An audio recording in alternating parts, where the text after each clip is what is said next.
It's not. Okay, so happy Father's Day. As you will see, this morning there were several in our WhatsApp group, which is from my school age in the school. So there are a lot of codes that came in this morning for fathers. You'll be surprised, Suresh, brother, you think Mahi is very naughty, but men after they cross 50, you would not imagine the naughty things they do, right? So there were several quotes. I'm not going to quote any of those, but there was one quote in there which I agree with. Basically, it says, by the time a man realizes that his father was right, he has a son who says he's wrong.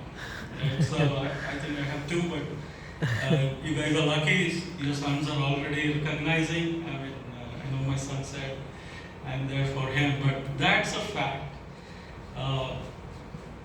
Usually, when the fathers try to correct their child or tell something, and when they're very small, kids listen, especially boys. I don't know, I've not raised girls, so I'm not really sure about how they behave, but there are a lot of things, they have their own mind, and then they always feel the dad is wrong. Right? So that's an example. But then as you grow and as you start seeing things in the world, this happened for me too.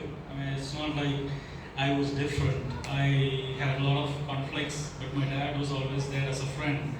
I could, after a certain time, as I got into work and things like that, I felt I could take anything to him.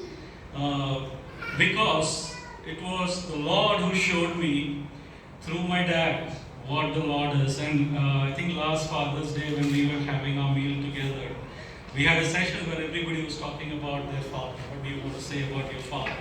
And I had mentioned that because it was the love that my dad had for me, that when something was shown up as a message in my college days, I was quickly able to realize it, and I accepted the Lord. So the verse that I saw was Matthew chapter 7, verse 9 to 11. Right? So if worldly people, it talks about ask and it shall be given, seek and it shall find. And then it talks about if a worldly father knows what right to give to the child, then how much more would your heavenly Father know what right to give you. So that was the verse that really brought me to Christ, and I started understanding my Father much more. And today, He is there. He's my rock, and whenever I need things, I go to Him. There are still things that I don't agree or might disagree, but I do respect Him, and so dads play a very important role in a child's life. One of the things that is lacking, or when we have single parent homes, one of the things, or in the current world where they say, okay, two moms are okay, two dads are okay, that is not okay, because that's not how the Lord built the family, right? And the family is the backbone of everything. And my message or my word for worship is nothing, it's not that.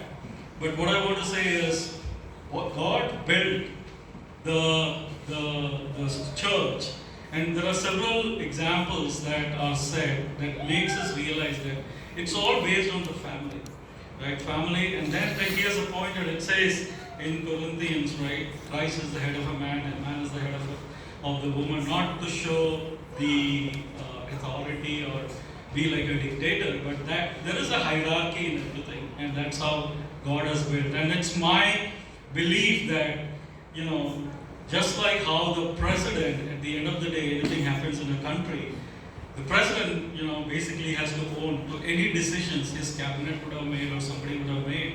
He cannot stand and say, hey, I took this decision because somebody told me to. Right? At the end of the day, buck stops with the president. Similarly, in a family, the buck stops with the father. So on a day, if you do things because your child told you to do it, or if you do things because your wife told you to do it, at the end of the day, That's my belief. At the end of the day, as you stand before the Lord, you are accountable for your family. Anything that happened, you cannot on that day stand and say that, hey, I did it because my wife told me to do it. Yes, you have to listen to your wife, but